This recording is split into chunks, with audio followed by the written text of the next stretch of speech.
नमस्कार, मध्य प्रदेश की तमाम बड़ी खबरें लेकर हाजिर हैं। आप देख रहे हैं एमपी एक्सप्रेस और आपके साथ मैं हूं आसिफ शेख। तो बुलेटिन की शुरुआत करते हैं। भोपाल दुग्ध संघ के कर्मचारियों की हड़ताल मंगलवार शाम को खत्म हो गई है। मुख्य सचिव से चर्चा के बाद दुग्ध संघ के कर्मचारियों ने हड़ताल खत्म करने का ऐलान किया। आज शहर में रोजाना की तरह सांची दूध की सप्लाई होगी।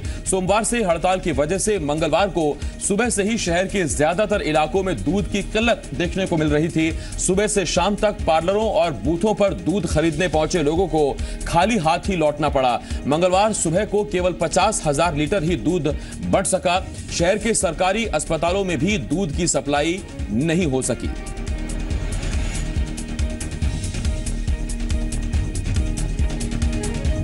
तो आज सुबह जब आपने चाय की चुस्की ली होगी तो ये चाय की चुस्की आपको बड़ी सुहानी लगी होगी, और इस वजह से क्योंकि कल यानी मंगलवार को दूध की किल्लत हुई थी और उसकी वजह थी दुग्ध संघ कर्मचारियों की हड़ताल।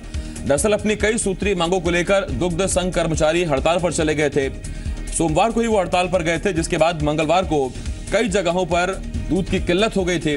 और आपको बता दें कि सांची दूध भोपाल आसपास के इलाकों में सबसे बड़ी सप्लाई करने वालों में से एक है, और यही वजह है कि दूध की किल्लत से जहां लोग परेशान हुए, चाय की चुस्की पर आफत आ गई, बच्चों को भी दिक्कत हुई, और उसके बाद अब कल शाम को हड़ताल खत्म हो गई है। नतीजा आज से एक बार फिर दूध की सप्लाई रेगुलर हो गई है।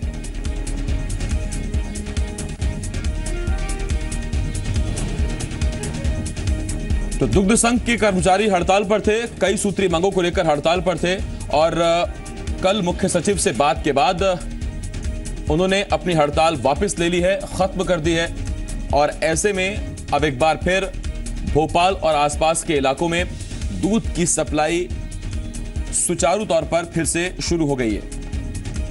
राहत की खबर इस वक्त आ रही है, और दूध ऐसी चीज है, बिना चाय से लोगों की शुरुआत भी नहीं होती, बिना चाय के सुबह की शुरुआत नहीं होती, और बच्चों के लिए भी दूध बेहद जरूरी है। दूध के कई और इस्तेमाल हैं, और ऐसे में जब दूध की सप्लाई रुकी तो परेशानी, दिक्कतें लोगों को आ रही थी। लेकिन अच्छी खबर यह है कि हड़ताल खत्म हो गई है और आज से फिर से ये सप्लाई सुचारू तौर पर शुरू हो जाएगी। हालांकि एक तरफ राहत की खबर है तो दूसरी तरफ झटका भी लगा है। मध्य प्रदेश की जनता को सरकार बड़ा झटका देने की तैयारी में है। सरकार ने बिजली की दरों में 8.39% की बढ़ोतरी का फैसला किया है। उपभोक्ताओं को मिलने वाली घरेलू बिजली की दर में 8% की बढ़ोतरी की गई है। वहीं व्यावसायिक बिजली की दर में 7.02% का इजाफा हुआ है। औद्योगिक बिजली की दर में 8% और कृषि दर की दर में 9.85% की बढ़ोतरी हुई है। बिजली की बढ़ी हुई दरें 13 अप्रैल से लागू हो जाएंगी, यानी कि एक हफ्ते बाद से अब महंगी बिजली आपके घर तक पहुंचेगी। और गर्मी का ये मौसम है, ऐसे में बिजली की खपत ज्यादा होती है, यानी सीधा मानकर चलिए कि इस नए साल में, इस नए फाइनेंशियल ईयर में आपकी जेब पर यह बोझ पड़ने वाला है। आशुतोष, जी मीडिया संवाददाता, इस वक्त इस बड़ी खबर पर हमारे साथ जुड़ रहे हैं। आशुतोष, महंगाई के इस दौर में एक और चीज महंगी हो गई, बिजली झटका देने को तैयार है। सिर्फ आपने और बेहद ही गुपचुप तरीके से ये जो झटका है वो राज्य सरकार ने आम लोगों को दिया है। ये परंपरा रही है कि जब इस तरह से बिजली की दरों में बढ़ोतरी की जाती है तो बाकायदा एक प्रेस कॉन्फ्रेंस बुलाई जाती है, लेकिन कल देर शाम गुपचुप तरीके से ये बिजली की दरों में वृद्धि कर दी गई, और वृद्धि भी मामूली नहीं है। करीब अगर इसका टोटल निकालें तो करीब 8.39% इसके कुल दर वृद्धि है, जो कि काफी ज्यादा है। और खासतौर पर अगर हम कृषि के क्षेत्र की हम बात करें तो 9.85% की दर यहाँ पर बढ़ा दी गई है। तो किसानों को भी काफी यहाँ पर जोरदार झटका यहाँ पर राज्य सरकार की तरफ से दिया गया है। आसिफ, सबसे महत्वपूर्ण बात ये भी है कि हाल ही में सीएजी रिपोर्ट टेबल्ड हुई थी राज्यसभा में, कैग की रिपोर्ट आई थी, उसमें ऊर्जा विभाग में करोड़ों का जो है यहाँ पर नुकसान यहाँ पर दिखाया गया था, और खासतौर पर डिस्ट्रीब्यूशन लॉस इसमें बताया गया था। तो कहीं ना कहीं जो ऊर्जा विभाग की जो नाकामियां हैं उसका जो खामियाजा वो आम जनता को भुगतना पड़ रहा है, वो आम जनता को भुगतना पड़ रहा है। बहुत शुक्रिया आशुतोष इस तमाम जानकारी के लिए। आशुतोष, जी मीडिया संवाददाता इस बड़ी खबर पर जानकारी दे रहे थे और इसमें परेशानी की बात यह है कि न सिर्फ औद्योगिक जो कनेक्शन है उन्हें, बल्कि जो डोमेस्टिक कनेक्शन है, घरेलू कनेक्शन है, उनको भी अब बढ़ी हुई बिजली के दर से बिल देना होगा। चलिए आगे बढ़ रहे हैं। टैक्स बचाने के लिए विदेश में कंपनियां बनाकर धन छिपाने का अब तक का सबसे बड़ा खुलासा हुआ है। पनामा पेपर्स लीक्स में बड़ी हस्तियों के नाम खुलासे में इंदौर का भी नाम सामने आया है। लिस्ट में इंदौर के सेवानिवृत्त सरकारी अधिकारी प्रभाष सकलेचा का नाम भी शामिल है। सूची में सकलेचा लोटस होराइजन SA नाम की एक कंपनी के डायरेक्टर हैं और यह कंपनी पनामा से ऑपरेट होती है। हालांकि सूची जारी होने के बाद सकलेचा ने सफाई दी है। प्रभाष सकलेचा ने कहा कि यह कंपनी उनकी भतीजी शीतल सिंह और दामाद राजीव सिंह की है और वो कंपनी के तीसरे डायरेक्टर हैं। 10,000 की शेयर से शुरू हुई कंपनी में सकलेचा का $100 का हिस्सा है। बता दें कि पनामा लीक्स की सूची में दुनिया भर की बड़ी हस्तियों के साथ अमिताभ बच्चन, ऐश्वर्या राय बच्चन समेत 500 भारतीयों के नाम शामिल हैं। शरद व्यास, जी मीडिया संवाददाता, इस वक्त इस बड़ी खबर पर हमारे साथ जुड़ रहे हैं। शरद, टैक्स हेवन देशों में कंपनियां खोलना, टैक्स बचाना, इस मामले में बड़ी बड़ी हस्तियों के नाम निकलकर सामने आ रहे हैं, चौंकाने वाले नाम निकलकर सामने आ रहे हैं और अब इंदौर का कनेक्शन भी जुड़ता नजर आ रहा है। प्रभाष सकलेचा की क्या भूमिका है, क्या कंपनी है, क्या आरोप है? देखिए, निश्चित तौर पर यहाँ पर एक कहीं ना कहीं बहुत बड़ा मामला सामने आ सकता है, क्योंकि प्रभाष सकलेचा ने जिस तरह से उसका नाम सामने आया है, उन्होंने सीधे तौर पर सफाई दी। उन्होंने कहा है कि ऐसा कोई उनकी तरफ से, किसी भी एजेंसी की तरफ से उन्हें कोई नोटिस अभी नहीं मिला है, लेकिन उन्हें नोटिस मिलेगा तो उसका जवाब देंगे। और जो सूची के मुताबिक जो सकलेचा है वो लोटस होराइजन S नाम की कंपनी से रजिस्टर्ड डायरेक्टर है। वो उन्होंने कहा है कि उनके दामाद की कंपनी है जिसमें कोई संचालक नहीं था, इसके तौर पर संचालक के तौर पर वह काम करते हैं, लेकिन वहां पर बैठते नहीं है। तो निश्चित तौर पर इन सारी चीजों का भी कितनी जांच होनी और कितनी सारी चीजें सब देखने वाली बात होगी। लेकिन अपने आप में इंदौर के किसी व्यक्ति का नाम आना और रिटायर्ड एक सरकारी व्यक्ति का नाम आना अपने आप में एक बड़ी बात होती है। लेकिन अभी देखना होगा किस तरह से लेटर उन्हें आता है और इसका क्या जवाब देते हैं। जी शरद, लेकिन यहां से एक चीज और दिलचस्प है, रिटायर्ड कर्मचारी हैं, रिटायर्ड अधिकारी हैं। अब तक हमने देखा कि ज्यादातर जो नाम हैं वो या तो सिने हस्तियां हैं या फिर वो बिजनेसमैन हैं, नेता हैं, लेकिन इस तरह से एक भूतपूर्व कर्मचारी या अधिकारी का टैक्स हेवन देशों में कंपनी होना, ये इस मामले को और विस्तार दे रहा है। निश्चित तौर पर देखिए, कहीं ना कहीं यहाँ पर ये पहला मामला इस तरह का नहीं हो सकता। इससे पहले भी कई मामले कि सरकारी जो कर्मचारी होते हैं वो इस तरह के बड़े स्तर पर उनके पास आर्थिक स्थिति उनकी मजबूत होती है। तो यहाँ पर इन्होंने सफाई, जब इनसे पूछा गया तो उन्होंने सफाई दी कि जो कंपनी थी इनकी जो पौती है शीतल, उसके नाम पर थी और उसके जो दामाद है उनके दोनों के साथ सम्मिलित होकर इन्होंने संचालक के तौर पर काम शुरू किया था और 10 जो है शेयर के साथ इन्होंने कंपनी शुरू की थी, जो आज काफी बड़े स्तर पर हो चुकी है। तो यहाँ पर हमें देखना होगा। देखिए, बात सिर्फ इन्होंने सीधे तौर पर सभी चीजों को नकारते हुए एक ही बात कही है कि अभी तक इन्हें कोई नोटिस नहीं मिला है, क्योंकि इस एजेंसी ने इनसे संपर्क नहीं किया है, लेकिन जब भी इनसे कोई संपर्क होगा तो पूरी तरह से तैयार है कि उन्हें क्या जवाब देना है। यानी कि सीधे तौर पर यदि इतना बड़ा इन्होंने काम किया तो उसकी तैयारियां कर रखी है। जिस तरह से यहाँ पर पेपर लीक हुए तो उसके बाद से इनका नाम सामने आया है, तो काफी हलचल इंदौर के भी कई ऐसे सरकारी महत्वों में भी हलचल यहाँ पर मची हुई है पूरी तरह से कि एक रिटायर्ड सरकारी अधिकारी इस तरह का बड़े स्तर पर पनामा जैसी सूची में उसका जब नाम आता है तो कहीं ना कहीं बहुत बड़ी बात यहाँ पर सामने। बहुत शुक्रिया शरद इस तमाम जानकारी के लिए। शरद व्यास, जी मीडिया संवाददाता, इंदौर से इस बड़ी खबर पर हमारे साथ जुड़े हुए थे। चलिए बढ़ते हैं आगे। एक परिवार जो रोजाना की तरह मंगलवार सुबह उठा और फिर उस परिवार ने मिलकर एक साथ चाय पी, लेकिन चाय की यह चुस्की उस परिवार के लिए जहर की चुस्की बन गई। परिवार की 2 बच्चियों की मौत हो गई तो परिवार के बाकी सदस्य पहुंच गए अस्पताल। आखिर उस परिवार की चाय में ऐसा क्या था कि चाय उनके लिए मौत की चाय बन गई? क्या यह फूड पॉइजनिंग का केस है या फिर वजह कुछ और है? फिलहाल पुलिस इन सवालों के जवाब जानने में जुटी है।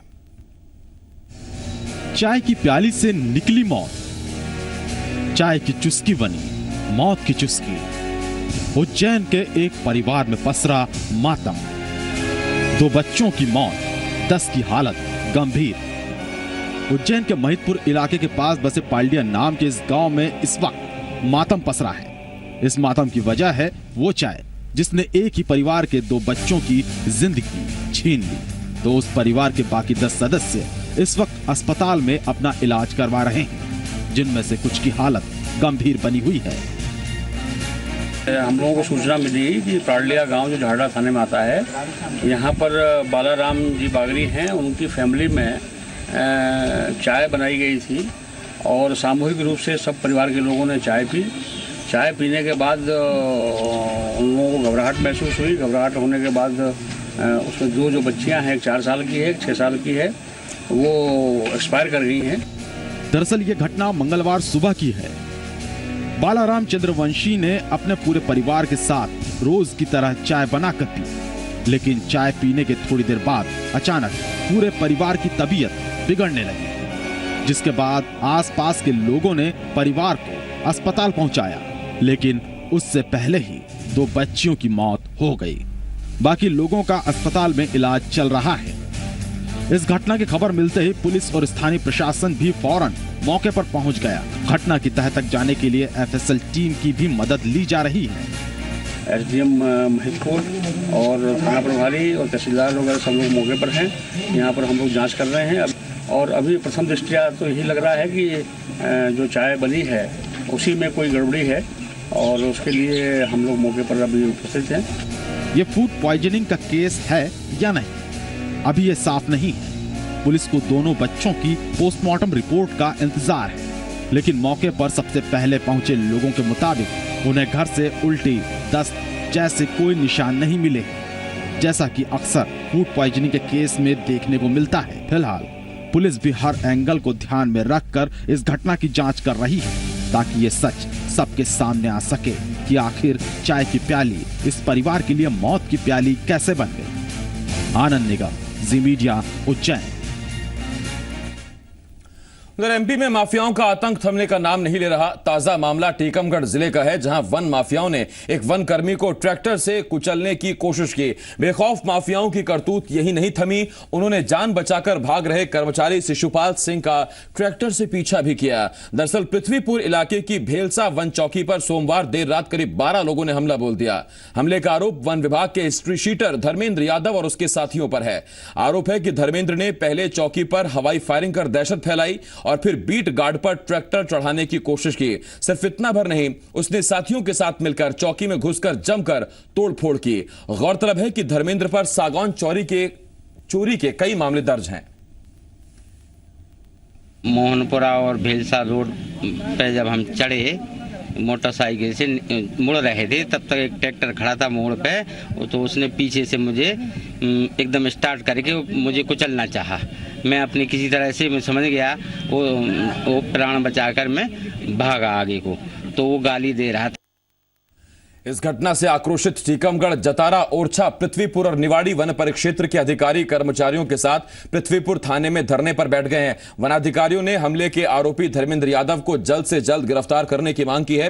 वन विभाग ने इस मामले में पुलिस पर ढुलमुल रवैया अख्तियार करने का आरोप लगा है। वन अधिकारियों का आरोप है कि जब आरोपी द्वारा फोन पर धमकाने की शिकायत उन्होंने पृथ्वीपुर पुलिस से की, तो पुलिस ने गैर जिम्मेदाराना बयान देते हुए कहा कि कोई फोन पर धमकी दे तो पुलिस इसमें क्या कर सकती है। ऐसे में सवाल वही है कि जब माफिया धर्मेंद्र पर पहले ही कई मामले दर्ज हैं, तो उसकी गिरफ्तारी की कोशिश क्यों नहीं की गई है।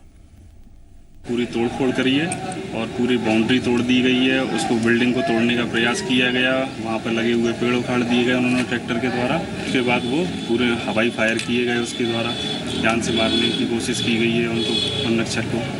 जब आज हम पूरा दल बल के साथ वहाँ गए तो उसके घर पर तो कोई मिला नहीं और उसको गिरफ्तार करने की कोशिश की, लेकिन घर पर कोई मिला नहीं। वन कर्मियों पर हमला आदि करने का जो है सूचना मिली थी, वहाँ पर पुलिस बल मौके पर भेजा गया था, परंतु वहाँ पर नहीं मिला था। इसके अलावा बहुत सारे अन्य जो अपराध हैं जिसमें उसकी तलाश जारी है, तो जैसे ही हमको सूचना मिलती है उस हिसाब से हम उसको गिरफ्तारी कर लेंगे। भारत माता की जय इन दिनों सियासत का सबब बना हुआ है। देशभक्ति के मुद्दे पर कुछ सियासी पार्टियां और चंद सियासतदान लगातार अनर्गल बयानबाजी कर रहे हैं। इतना ही नहीं, कुछ नेता अपनी थोथी दलीलों को थोपने के लिए अजीबोगरीब तर्क दे रहे हैं। जी हां, भोपाल में एनएसयूआई के कार्यक्रम में पहुंचे पूर्व मंत्री और कांग्रेस नेता मणिशंकर अय्यर ने ऐसा ही बयान दिया है। मणिशंकर अय्यर ने कहा कि केवल भारत माता की जय बोलना ही देशभक्ति का प्रमाण नहीं है। उन्होंने कहा, संविधान में इस बात का कहीं भी जिक्र नहीं है कि भारत माता की जय बोलना जरूरी है। अगर ऐसा होता तो संविधान में इस बात का जिक्र जरूर किया जाता। अय्यर यही नहीं रुके, उन्होंने सवाल किया, अगर चोर डाकू भारत माता की जय बोलें तो क्या वो देशभक्त हो जाएंगे? लेकिन सवाल यह है, क्या संविधान में लिखे होने पर ही भारत माता की जय बोला जाना चाहिए? साथ ही सवाल यह भी कि चोर डाकू और भारत माता की जय का क्या संबंध है? यदि मैं भारत माता की जय न करूं तो मेरा गला काटा जाएगा, कि मुझको मारा जाएगा, कि ये है इकलौता एक सबूत कि मैं एक राष्ट्रवाद व्यक्ति हूं या नहीं।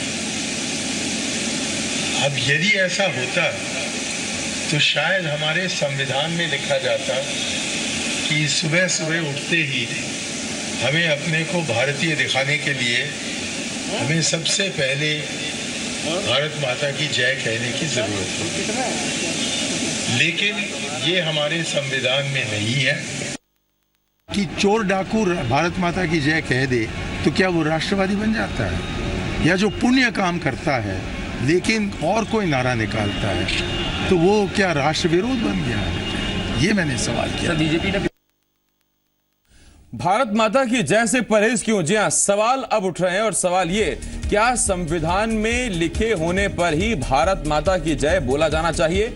चोर डाकू और भारत माता की जय का क्या संबंध है? अय्यर ने भारत माता की जय के लिए चोर डाकू का जिक्र ही क्यों किया? आखिर भारत माता की जय को सियासी मुद्दा क्यों बनाया जा रहा है? सवाल ये भी, क्या सियासी फायदे के लिए चंद सियासतदान देशभक्ति को ताक पर रख रहे हैं क्या?